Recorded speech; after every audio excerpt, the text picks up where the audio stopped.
Before you listen, remember this is not just a story. It is a confession, a warning, and a truth that can shatter any family.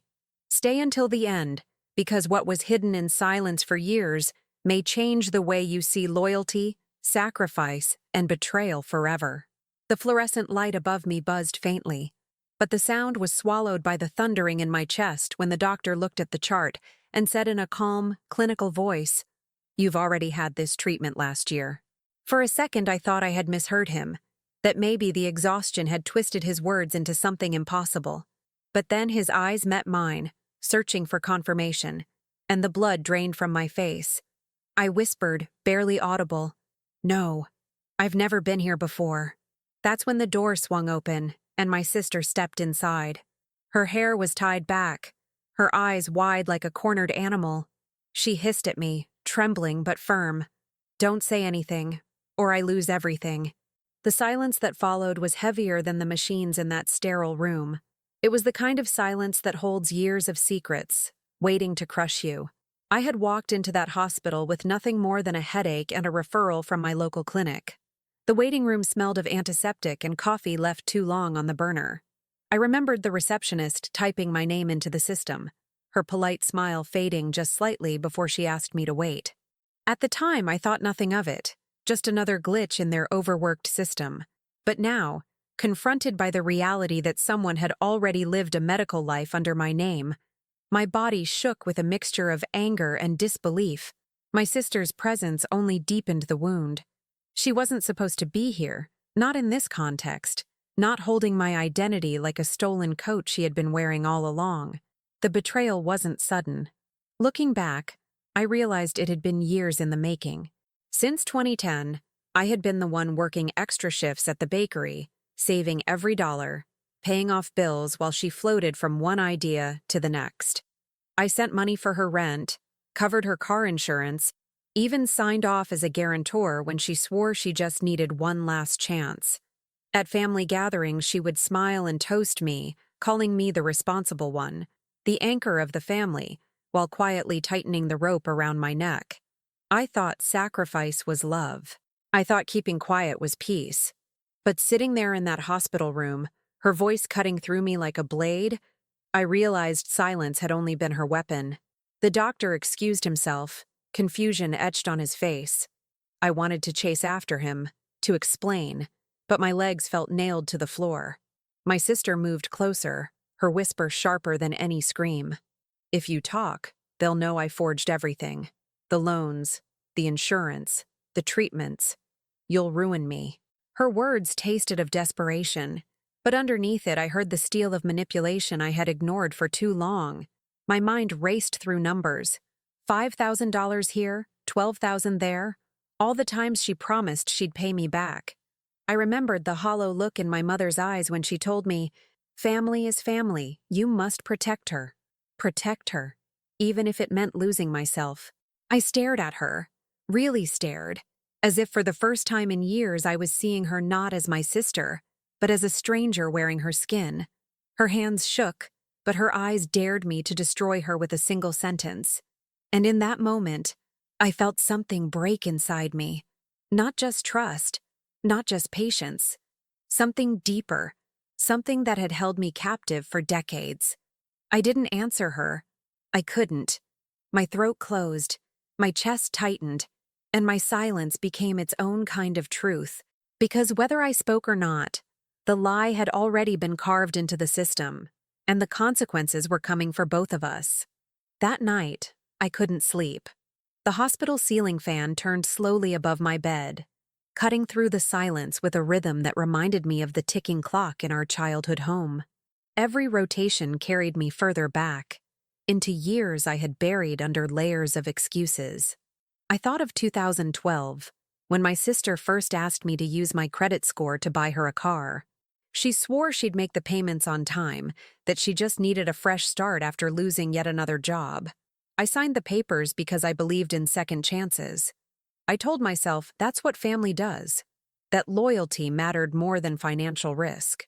When the calls from the finance company started 6 months later, she cried in my kitchen, mascara streaking her cheeks, and promised she'd fix it. I covered the missed payments. It felt like a small wound at the time, but now I realize it was the first scar of many. Years blurred together in a haze of sacrifice. I worked 12-hour shifts at the bakery, the smell of yeast and sugar coating my skin, while she spent weekends in bars, posting pictures of cocktails with captions about living life to the fullest. I convinced myself she deserved some happiness after all her struggles. But behind those filtered photos was a pattern I couldn't see. She wasn't just borrowing money or asking for help. She was building a life on my back, brick by brick, while I carried the weight without complaint. In 2015, I found out she had taken out a small loan using my name, $3,000 that she used to travel to Miami. When I confronted her, she laughed, tossing her hair like it was a joke. "Relax, I'll pay it back. Don't be so dramatic." I told myself it was a one-time mistake, but deep down, I knew it wasn't. The manipulation was never loud. It was soft, wrapped in apologies and promises, buried in late-night phone calls where she said she couldn't survive without me. She knew exactly how to touch the guilt in my chest, how to remind me that our father left when we were kids, that someone had to take care of her. "If you abandon me too, I'll have nothing," she whispered once, her voice shaking through the receiver. And I stayed. I always stayed. Even when my own dreams, college, travel, a house of my own, were put on hold. I convinced myself I was strong enough for both of us. But strength became chains, and love became debt I could never repay. By 2019, the weight of her lies had seeped into every corner of my life. Collection letters came addressed to me for debts I didn't know existed. My credit score plummeted, and when I went to apply for a mortgage, the bank officer looked at me with pity. "You have too many defaults under your name," he said. My hands shook as I signed the rejection notice, realizing I had been living in a house of cards built by her hands. Still, I said nothing. I went home, cooked dinner, and answered her call when she cried about needing money for rent. I told myself she'd change, that people grew up eventually, but each year she grew bolder, more confident that I would never expose her. Sitting in that hospital room earlier that day, when the doctor revealed her fraud out loud, it felt like the final curtain had dropped. All the invisible sacrifices, all the money drained, all the dreams postponed. It was as if the world had conspired to hold up a mirror to my face. And what I saw wasn't strength. It was silence. The kind of silence that had let her take everything while I believed I was doing the right thing. My sister's threat still echoed in my ears. "Don't say anything, or I lose everything." But hadn't I already lost everything by keeping quiet? The fan above me groaned, spinning, spinning, while I lay awake on stiff hospital sheets. For the first time in decades, I asked myself a question I had always avoided. When does sacrifice stop being love and start being self-destruction? The answer was heavy, pressing against my chest, demanding to be spoken. The morning sun poured through the blinds of my hospital room, painting the floor with stripes of light that felt almost accusatory. I dragged myself up, my head pounding, and all I could think about was how many years I had given away to my sister's schemes. It wasn't just money. It was time, energy, even parts of my identity. I remembered 2020, when the pandemic forced the bakery to shut down temporarily. My savings barely kept me afloat, and yet she called me one night sobbing, claiming she couldn't pay her rent. "They're going to evict me," she said between gasps, her voice shaking with desperation. I wired her $800 that same night, even though it meant my fridge stayed nearly empty for weeks. I ate ramen noodles and stale bread while she posted selfies with takeout and new clothes, thanking the universe for her blessings. Every sacrifice was framed as love. Every demand was disguised as survival. My mother always said, "We must take care of each other. Blood is blood." But she never saw how one-sided that vow had become. I carried both of us while my sister danced freely, and no one questioned it. At Christmas dinners, when she brought expensive gifts she couldn't possibly afford, the family clapped and smiled, never realizing those gifts were bought with my credit, my sweat, my name. I swallowed my anger like bitter medicine, convincing myself peace was worth the cost. But in the quiet of my own mind, resentment grew like a shadow I couldn't escape. The hospital revelation forced me to see the scale of her betrayal. When the doctor mentioned last year's treatment, a memory stirred, one I had ignored at the time. In 2022, I received a strange bill from a medical provider I didn't recognize. $2,600, due immediately. I assumed it was a mistake, called the billing office, and after a confusing conversation, they promised to look into it. Weeks later, the letters stopped, and I let it go. Now I understood. She had walked into that office pretending to be me, using my date of birth, my social security number, my insurance. She didn't just steal money. She stole pieces of my life that I didn't even know were missing. As the weight of that realization settled, anger coursed through me in a way I had never allowed before. My hands trembled, not with fear, but with fury. I wanted to march into her apartment, slam the door open, and demand to know how long she had been living under my name. How many treatments, how many loans, how many lies had been stitched together in the shape of me. But then the image of her pleading eyes in the hospital room flashed back, the way her voice cracked when she whispered, "Don't say anything." For so many years that tone had controlled me. She knew exactly how to weave guilt into chains. Yet something shifted inside me. The silence that once felt like protection now felt like complicity. I wasn't just a victim of her schemes. I had been a participant by refusing to expose her. Every time I signed a check, every time I paid a bill that wasn't mine, every time I swallowed the truth for the sake of peace, I had built the stage where her fraud could flourish. And now, the cost was written into hospital records, bank statements, credit reports, all pointing back to me. The nurse came in with a tray of breakfast, the smell of lukewarm eggs and burnt toast filling the air. I pushed the plate away. My stomach churned, not from hunger, but from the dawning realization that my entire life had been rewritten in her handwriting. For the first time, I didn't just feel betrayed, I felt erased. And in that emptiness, a single thought began to take root, growing louder with every passing minute. It was time to stop being silent. 2 days later, I found myself standing outside my sister's apartment. The building was the same one I had co-signed for her in 2017, the lease that she swore she would never default on. I remembered the day we signed it, the way she hugged me so tightly in the parking lot, whispering, "I owe you everything." But as I stood there now, my hands clenched at my sides, I realized she had paid me back not in gratitude, but in betrayal. The hallway smelled of fried food and cigarette smoke, the carpet worn thin by years of tenants walking over it.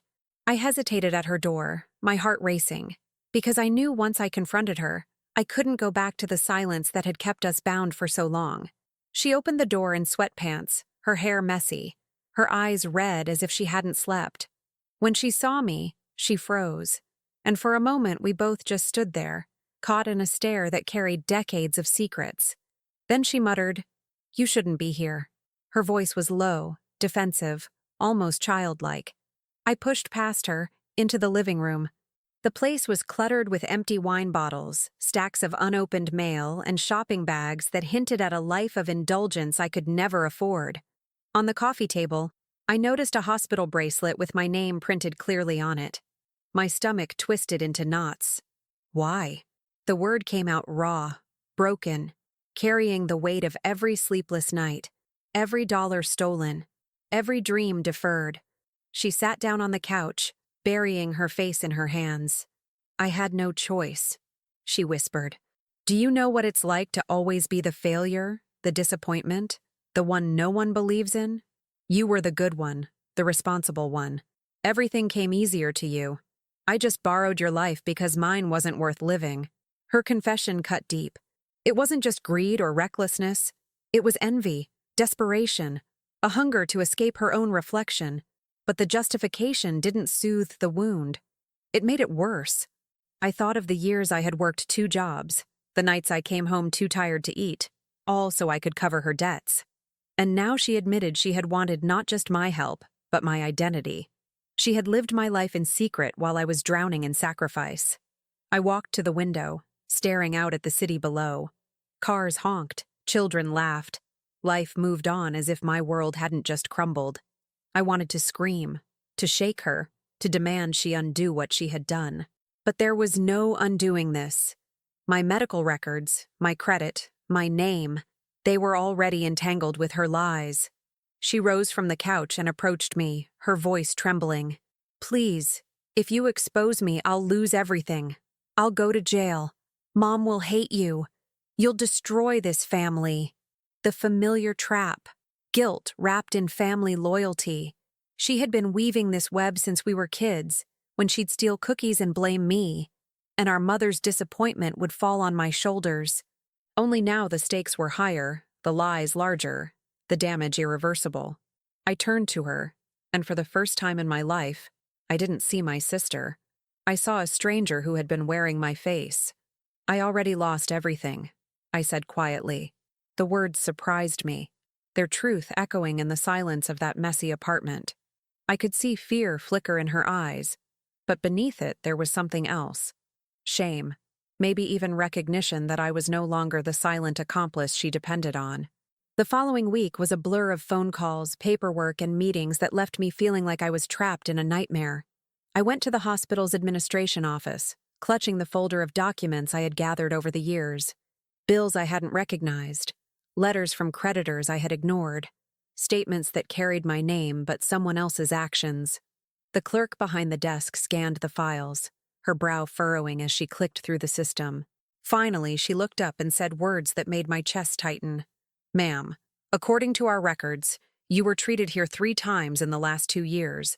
And yes, the insurance claims were processed under your name. It was no longer just suspicion. It was proof. My sister had been living an alternate life inside the systems that were supposed to protect me. I asked for copies, and when the papers slid across the counter, I felt as if I was holding the ruins of my own identity. Dates, treatments, signatures that weren't mine. Each sheet was another betrayal in black ink. My hands trembled as I tucked them into my bag, knowing that with every document I collected, the web of lies grew clearer. The manipulation at home became unbearable. My sister called me every night, sometimes crying, sometimes screaming, her voice ricocheting through the phone like shards of glass. "Don't ruin me," she begged. "You don't understand what I've been through." She tried to remind me of childhood memories, of birthdays we celebrated together, of the nights we stayed up whispering secrets in our shared room. She used every weapon, nostalgia, guilt, fear, to drag me back into silence. And for a moment, I almost gave in. But then I remembered the mortgage I lost in 2019. I remembered the eviction notice she had hidden until it was too late. I remembered the look on the banker's face when he said, "I'm sorry, your credit is too damaged." Those memories hardened me. This wasn't about a single mistake or a desperate choice. This was years of calculated deception, years of my life stolen one signature at a time. The turning point came when I received a letter from the insurance company. It was addressed to me, but inside it detailed a claim filed for chemotherapy sessions. Sessions I never had. My breath caught as I read the lines, realizing she hadn't just stolen money. She had turned my medical history into fiction. If I ever needed treatment in the future, the records would be tangled lies, and my health could pay the ultimate price. That realization hit me harder than any financial loss. She hadn't just stolen my present. She had put my future in danger. I sat at my kitchen table that night, the letter spread out before me, the sound of the refrigerator humming in the background. My sister's words from the hospital echoed in my head. "Don't say anything, or I lose everything." I traced the letters of my own name on the document, wondering how many times she had written it, how many rooms she had walked into pretending to be me. The silence I had carried for decades pressed down like a weight, suffocating me. But now I saw it clearly. My silence wasn't protecting anyone. It was destroying me. I picked up my phone, scrolled through my contacts, and hovered over the number of the police department. My fingers shook, my throat tightened, but I didn't press call. Not yet. Because even though anger burned in me like fire, fear still whispered in the back of my mind. What would happen to her if I exposed her? What would happen to me if I didn't? The choice hung in the air, unbearable, and I realized I was standing at the edge of a cliff I could no longer avoid. I finally called my lawyer on a gray Thursday morning, the sky over the city the color of old newsprint. Her office smelled like coffee and paper, a safe, ordinary smell that somehow steadied me as the receptionist led me to a small, windowless room. The lawyer listened without interruption as I spilled the years of my life onto her mahogany desk. The loans, the medical bills, the mortgage denial, the hospital bracelet with my name, the nights I ate instant noodles so my sister could pay for another weekend in Miami. I handed her the folder of documents, watching her flip through them with a careful, professional calm.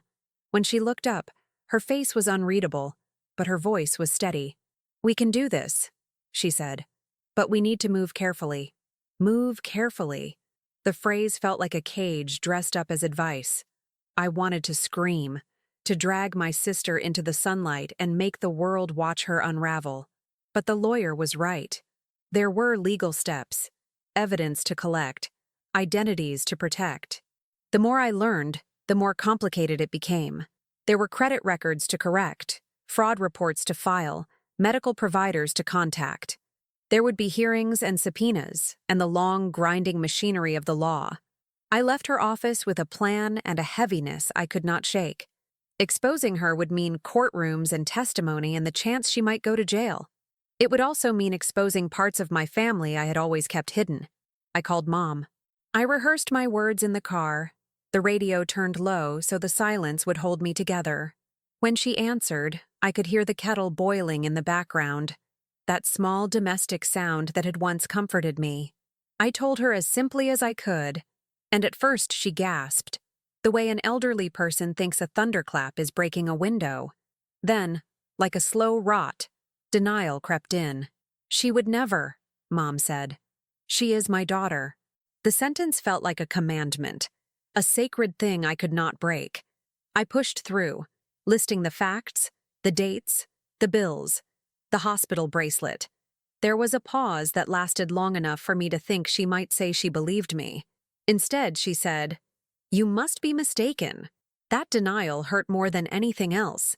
I had expected anger, maybe sadness, but not this quick, tidy refusal that erased me with a sentence. It was easier, Mom implied, to keep the image of her daughter whole than to believe the person who had used my name could be the same woman who had hugged her goodnight for years.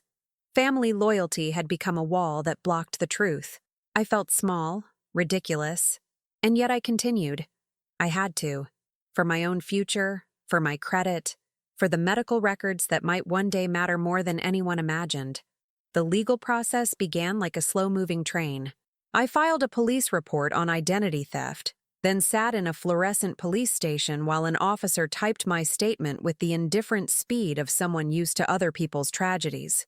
He asked for dates, for proof, for contact numbers.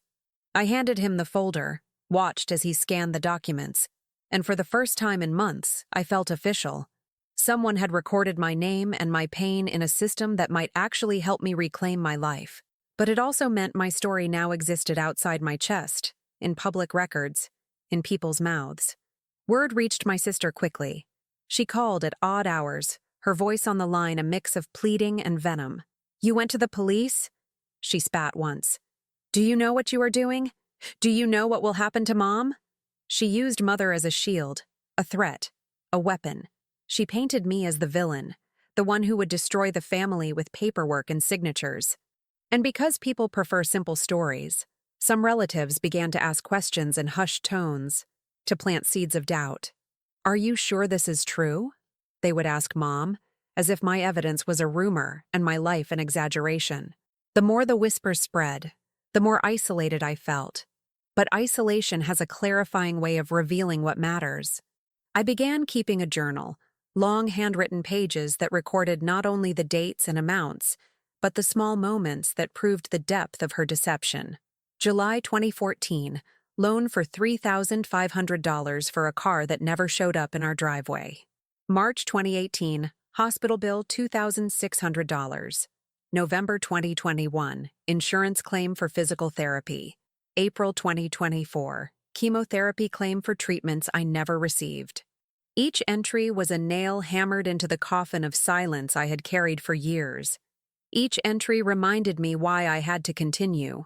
I owed it to myself to repair the map of my life, to redraw boundaries she had crossed without asking.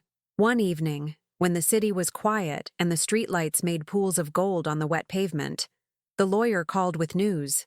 A medical provider had agreed to flag the fraudulent records pending investigation. A credit bureau had placed a fraud alert on my file. Small victories, but tangible. And for the first time in a long time, I allowed myself a thin, brittle hope. It did not erase the years of theft, but it felt like the start of a map back to me.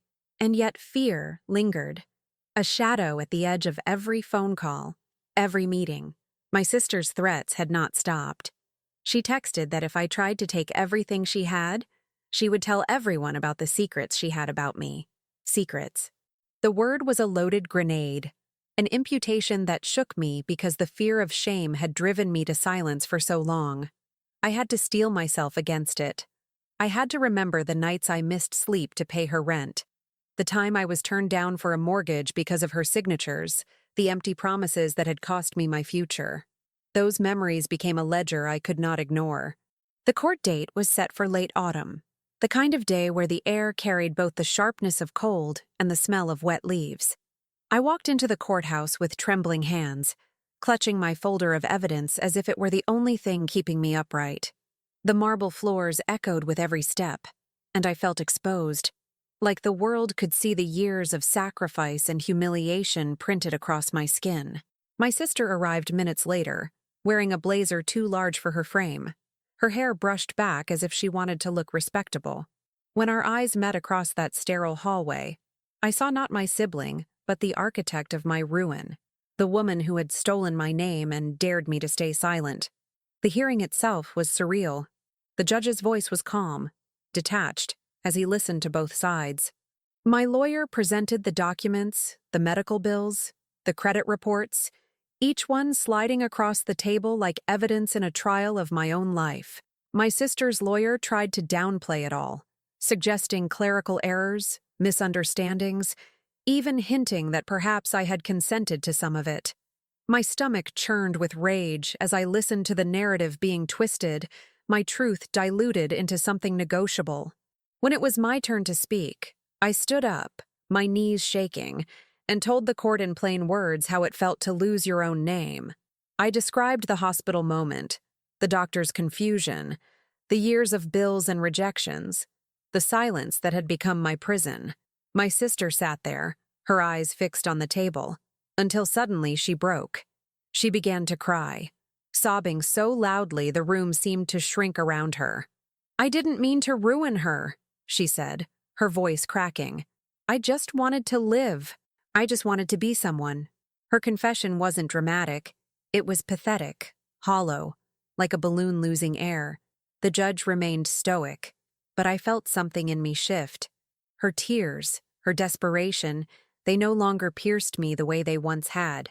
I saw them for what they were: tools, performances, the same weapons she had used since childhood. And for the first time, they didn't work.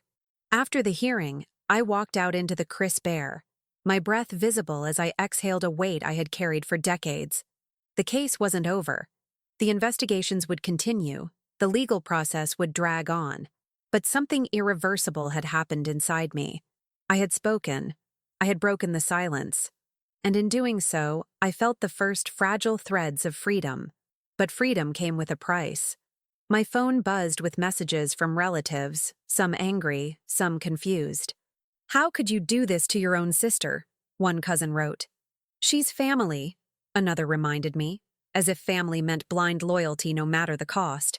Mom called, her voice trembling with both love and disappointment. "You didn't have to go this far," she said. "We could have handled it privately." I wanted to scream that we had handled it privately, for years, and all it had done was destroy me. But instead I simply said, I couldn't stay silent anymore. And I hung up before the tears could betray me. That night, alone in my apartment, I sat at the kitchen table surrounded by papers, the hum of the refrigerator filling the silence. I thought about all the years I had lived in her shadow, carrying her weight, paying her debts, believing sacrifice was love. I thought about how much I had lost, a home, a future, even the trust of my own family. But I also thought about the small victories, the flagged records, the fraud alert, the fact that someone had finally listened to me. For the first time, the silence in the room didn't feel suffocating. It felt like space. Space to breathe, space to rebuild, space to decide who I was without her lies wrapped around my life. The fight wasn't over, but something in me was no longer afraid. The weeks after the hearing felt like walking through rubble. Every corner of my life seemed to reveal another fragment of her deception. Letters arrived daily, banks confirming disputes, hospitals sending corrected records, agencies acknowledging investigations. My mailbox had become a battlefield of forms and stamps, but each envelope was also a small victory, proof that the lies were being untangled piece by piece. Still, the emotional wreckage was harder to clear. Family dinners turned into silent wars. Some relatives avoided me altogether, their loyalty to her stronger than their willingness to face the truth. Others looked at me with pity, as if I had been foolish for letting this go on so long. No one seemed to understand that silence wasn't weakness. It was survival. One evening, I found myself walking through our old neighborhood, the streets where we had played as children. The cracked sidewalks, the corner store with its faded awning, the church bells echoing through the air. It all felt frozen in time, like nothing had changed while I had grown older and more tired. I stood in front of our childhood home, staring at the windows that once framed our laughter, our arguments, our whispered secrets in the dark. That was where it had all begun. Her stealing cookies and blaming me taking the punishment because I thought it was easier than fighting. Back then, it was innocent, almost childish. But the pattern had never stopped. She had grown bolder. I had grown quieter. And together, we had built a cycle that ended with me standing in a hospital, realizing my life had been rewritten under her hand. As I stood there, a neighbor I hadn't seen in years recognized me. She called out, smiling, asking how life had turned out for me and my sister. I froze, unsure of what to say. In that moment, I realized how much of my identity was still bound to hers, how even strangers remembered us as a pair, two halves of a story. But I wasn't half of her anymore. I was whole, even if I was broken. I told the neighbor I was fine, that life had been complicated, and walked away before she could ask more. My throat tightened, but my steps felt lighter, as if each stride was a declaration that I was finally walking my own path. At home, I began sorting through boxes of old papers, determined to clean out not just my legal records, but the memories that kept me chained. I found birthday cards she had written, each one filled with apologies and promises that never came true. I found receipts of money I had given her, some amounts small, some so large I couldn't believe I had once thought them manageable. I found a notebook where I had written, back in 2016, a list of goals. Buy a house, travel to Italy, start a small business. I stared at those words, realizing every dream had been delayed, deferred, or destroyed by my endless sacrifices. My chest ached as I thought of the years I could never reclaim. But instead of closing the notebook, I opened a new page. With a pen that felt heavy in my hand, I began writing again. Not her debts, not her promises, but my own goals. Goals that were mine alone. The act of writing felt like reclaiming territory. Each word on the page was a small rebellion against the silence that had ruled my life. I wasn't naive. I knew the legal fight wasn't over, that the scars wouldn't vanish overnight, that the family might never forgive me for exposing her. But for the first time, I understood something profound. Survival wasn't just about keeping quiet. Survival was about reclaiming your voice, even if it shook. As the night deepened, I closed the notebook and sat in the quiet. For once, the silence wasn't her weapon. It was mine. Winter arrived with sharp winds that cut through my coat as I walked to yet another meeting with the investigators. By then, months had passed since that day in the hospital, but the weight of the discovery never left my chest. The fraud case had grown beyond what I ever imagined. It wasn't just a few bills or a single loan. The investigators uncovered layers. Credit cards opened in my name, utilities registered under my identity, even a rental application in another city I had never visited. Every new piece of evidence felt like a fresh wound, proof that my sister had been building a double life with the bricks of my existence. The strangest part was how ordinary it all looked on paper. A signature here, a date there, an account number that matched mine. To the outside world, it was seamless, as if I had lived two lives at once, one of sacrifice and silence, the other of indulgence and escape. And as the investigators explained how deep her deception went, I realized something that chilled me. My sister hadn't just stolen from me. She had studied me. She knew my handwriting, my patterns, my weaknesses. She had mapped out my identity so well that she could step into it without hesitation. That was the betrayal that cut deepest. Not just the theft, but the intimacy of it. She hadn't just taken what I had. She had taken who I was. Family tensions grew unbearable.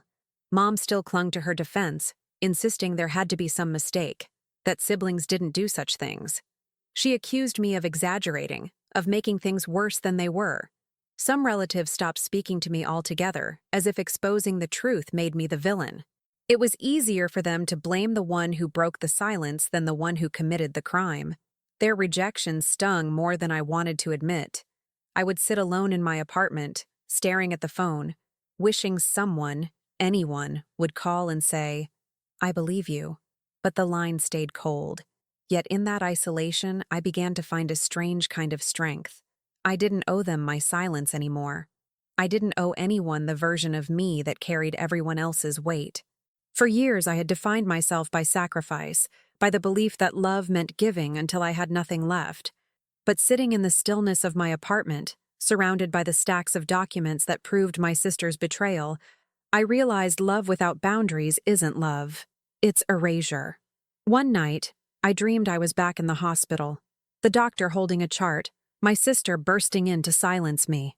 Only this time, I didn't freeze. I looked her in the eye and said, "That's not me." The dream ended with her fading into the background, while I walked out into the light of the corridor alone. I woke up with tears on my face, but also with a clarity I hadn't felt before. I couldn't rewrite the past. I couldn't change the years I had lost, but I could decide who I would be now. So I began to rebuild, one step at a time. I joined a support group for victims of identity theft, and for the first time I sat in a room where people nodded in recognition as I spoke. Their stories were different, but the pain was the same. The feeling of being erased, of being doubted, of being betrayed. Sharing my story, hearing theirs, I felt the burden shift. It wasn't just mine to carry anymore. It was part of a larger truth, a reminder that survival wasn't only about enduring, but about connecting, about reclaiming a voice that had been stolen. I left one meeting late at night, the city lights reflecting off wet pavement, and I realized something profound. My sister had taken years from me, but she had also given me something she never intended. She had forced me to confront the silence that had defined my life, to see that my worth wasn't measured by how much I could sacrifice. For the first time, I began to imagine a future not built on debt and lies, but on my own choices. Spring came with a softness I hadn't felt in years. The trees outside my apartment bloomed, their branches heavy with white flowers that swayed gently in the breeze. For the first time in what felt like forever, I allowed myself to notice beauty again. It was in the morning light that filtered through my curtains, in the sound of children laughing on the street below, in the quiet moments when I sat with a cup of coffee and didn't feel the weight of dread pressing on my chest. The legal battle wasn't fully over. Cases like mine take time, endless time, but something had shifted inside me. I was no longer a prisoner of her lies. I was no longer silent. I looked back on the years I had given away, and I grieved for the woman I could have been. The one who might have bought a home, traveled to Italy, built a small business instead of patching holes in someone else's life. I mourned her, because she deserved to be mourned. But I also realized something. She wasn't gone. She was still here, bruised but breathing, waiting for me to stop living under the shadow of sacrifice. My sister had stolen my name on paper, but she hadn't stolen the essence of me. That was something she could never touch. One afternoon, I took the old notebook I had found, the one with the list of goals from 2016, and I rewrote them. This time, I added new ones. Buy a house, travel to Italy, start a business. And then a new line. Speak without fear. That one mattered more than all the rest. Because if there was one thing this nightmare had taught me, it was that silence is not peace. Silence is a slow death, the erasure of your own voice. And I refused to live like that anymore. As for my sister, her fate rested in the hands of the courts. I no longer felt the same fury when I thought of her. What I felt was distance, as if the rope that had bound us together had finally snapped. She had lived a life on my back, but now the burden was hers to carry. I didn't need revenge. I didn't need to see her fall. What I needed was to see myself rise. I stood one evening on my balcony, watching the sun dip behind the buildings, painting the sky in streaks of orange and purple. For the first time, I whispered my own name out loud, letting it fill the air, letting it belong fully to me again. It felt fragile, but it also felt powerful, like a vow I was making to myself. No one would ever live my life for me again. No one would ever silence me again. This was my story, and it was mine to tell.